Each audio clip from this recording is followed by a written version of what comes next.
Today is March 5th, 2013, 9:14 p.m. Pacific Time. And up next, DHS, Department of Homeland Security, drones are equipped to eavesdrop on Americans. This was published March 5th, 2013.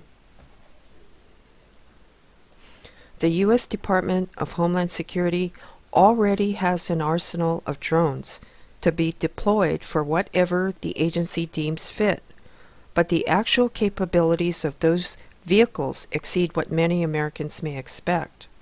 The unmanned drones being used inside of the U.S. right now can't shoot Hellfire missiles like their overseas counterparts. They can, however, conduct surveillance, intercept communications, and even determine whether or not a person thousands of feet below the aircraft is armed. The latest revelation comes courtesy of a DHS document that was recently obtained by the Electronic Privacy Information Center, or EPIC, through a Freedom of Information Act request.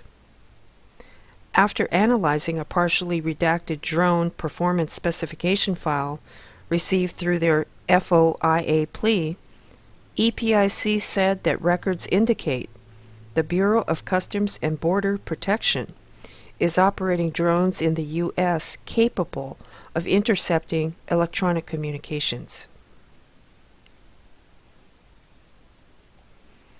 Of the 10 Predator B drones currently maintained by the agency, EPIC adds that the document confirms that those aircraft have the capacity to recognize and identify a person on the ground. The records obtained by EPIC raise questions about the agency's compliance with federal privacy laws and the scope of domestic surveillance, the center writes on their website this week.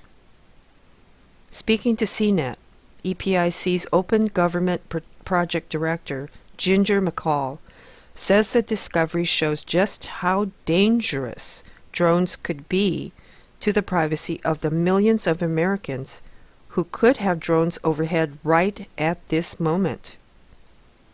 The documents clearly evidence that the DHS is developing drones with signals interception technology and the capability to identify people on the ground, McCall says.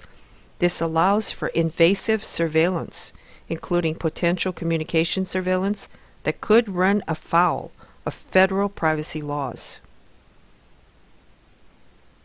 Since EPIC published their FOID documents last week, CNET has managed to scrounge up an unredacted copy that outlines what the DHS was looking for in drones when the report was written in 2010.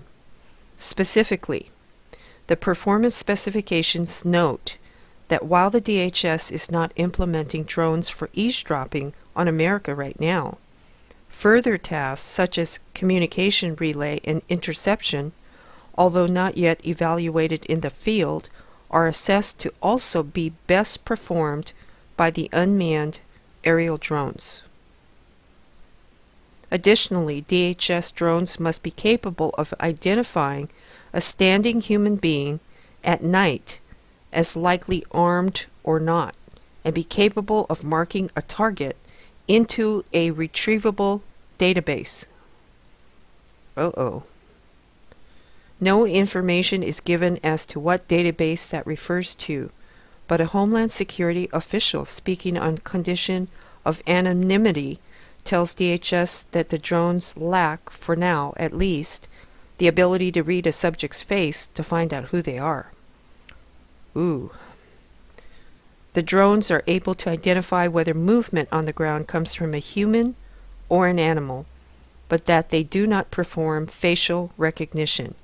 CNET reporter Declan McCullough says the DHS sources claim. Well, I wonder about that, folks. They probably can recognize faces, I bet. Any potential deployment of such technology in the future would be implemented in full consideration of civil rights, civil liberties, and privacy interests, and in a manner consistent with the law and long-standing law enforcement practices, the source says. Wonder about that. The Homeland Security Department's drones are currently used to allow federal officials to monitor any criminal activity on America's borders to the north and south. As RT reported recently, however, a 2012 Supreme Court ruling determined that the government can conduct border patrol operations within 100 miles of an international crossing. By that logic, the approximately 200 million Americans residing within that parameter are subject to Border Patrol searches and perhaps soon enough, surveillance drones. And that's going to do it for the report, folks. This is for educational and intellectual discussion only. It's not for commercial use or profit. No copyright infringement is ever intended. And all the credit goes to RT. And the AP photo is Massoud Hossaini. Thank you for watching. Pink out.